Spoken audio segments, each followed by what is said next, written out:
Everyone fails. Here's how to pick yourself back up. Earlier this year, I suffered an anxiety attack while giving a speech in front of 250 people. It was disorienting and embarrassing. I'm a professional public speaker, and this was an important client. After I stopped talking, someone brought me a chair and a glass of water.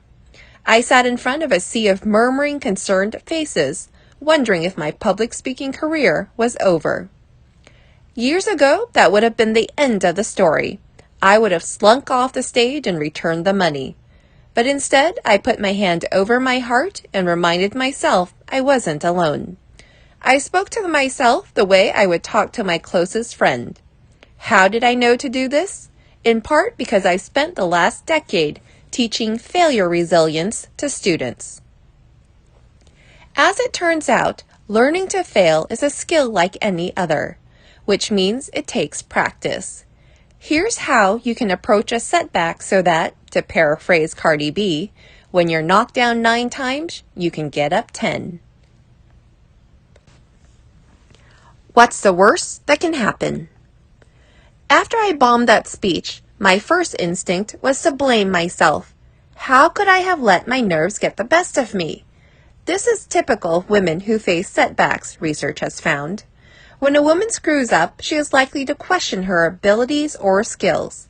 But when a man screws up, he often points to outside factors that contributed to the mistake, such as a hot room, a phone ringing in the audience, or a poor sound system. Part of the reason this kind of self-blame is such a problem is that it can inhibit women from taking risk in the future. If you're going to be convinced you are fundamentally flawed every time you fall short, why wouldn't you steer clear of uncertainty and play it safe? Carol Dweck, a psychology professor at Stanford, calls this the fixed mindset, the belief that failure is a dead end instead of a stop on the road to improvement. What you want to have instead of a fixed mindset is a growth mindset, the ability to see failure as an opportunity to learn. I advise my students to ask themselves the following questions when they're hesitant to take a risk. What's the worst that can happen? Then, can you deal with that outcome?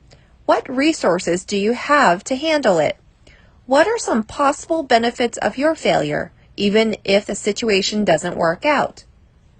For me, the worst outcome was that they wouldn't invite me back to speak again, or that they would mention my debacle to someone else.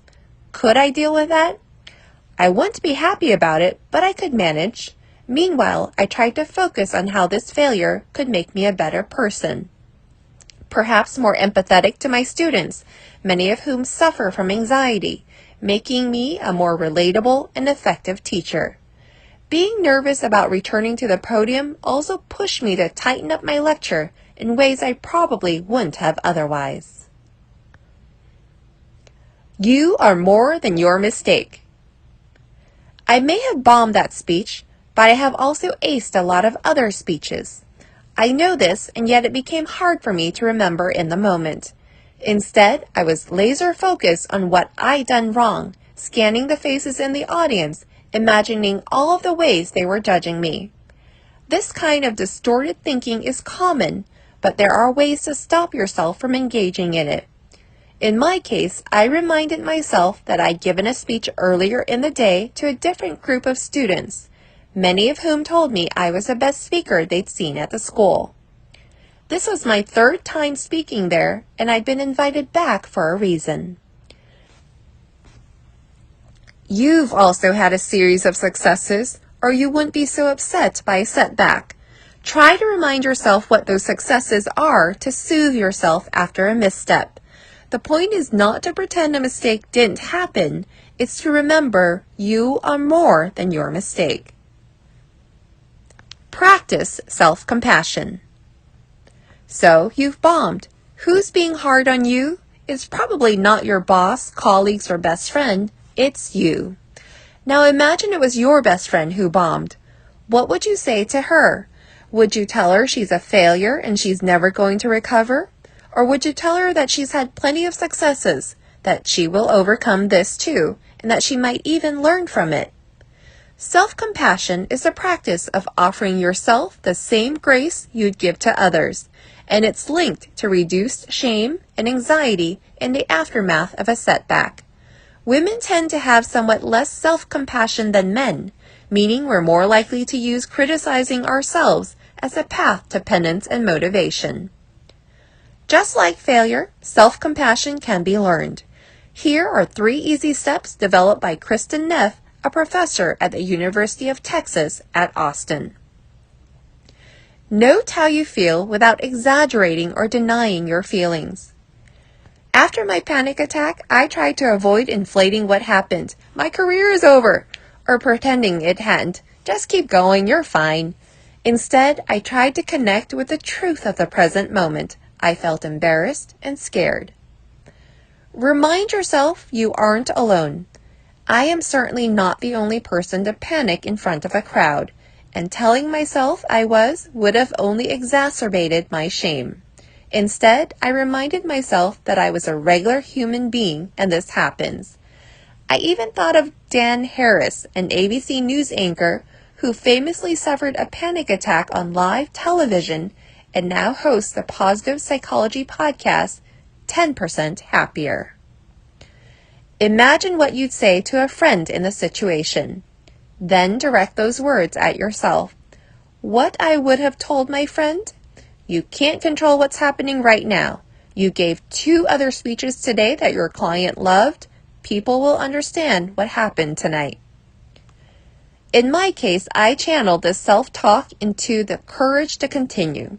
I asked the audience if I could start up again, this time from my chair. Eventually, I stood up behind the lectern and was able to finish. Get out of your head. Being overly critical of ourselves can increase anxiety about a setback, but overthinking or ruminating on what happened is like agonizing self-criticism on repeat. Studies have found that overthinking, asking questions like, how could I or they have said that? Or, why am I so anxious? Can damage a person's motivation and problem-solving skills and increase the likelihood of depression. It's more common in women. Here are a few tools to stop yourself when you begin to overthink. Take a walk and look at the trees. Focus all your attention for a few seconds at a time on the color of the leaves or the sound of the branches moving. It sounds obvious, but it works. Imagine a stop sign.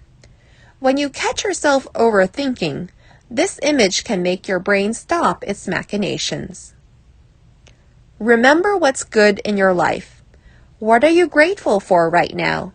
Asking yourself this question may stop you from feeling so bad. Get your body moving.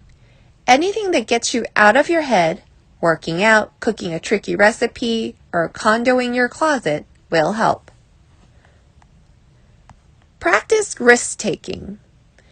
Eleanor Roosevelt once said, "Do something that scares you every day." But let's be reasonable. Fear on the regular is hard to sustain. Instead, try something that makes you nervous every day.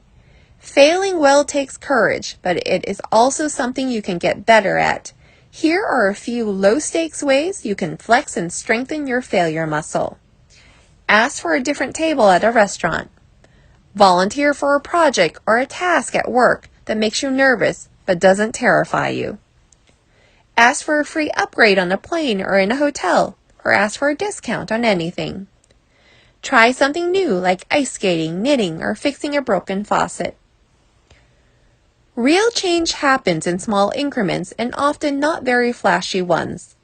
Take the boost of confidence you get from surviving a small risk and parlay it into the next one. If you have a moment, watch Jia Jiang's viral TED Talk Rejection Therapy YouTube series, where he explains how he learned to cope with rejection by forcing himself to fail in small ways for 100 days straight. My students love it, and it may inspire you to do the same. About the author. Rachel Simmons is the director of the Phoebe Lewis Leadership Program at Smith College, co-founder of Girls Leadership, and the author, most recently, of Enough as she is, how to help girls move beyond impossible standards of success to live healthy, happy, and fulfilling lives. Thank you for listening.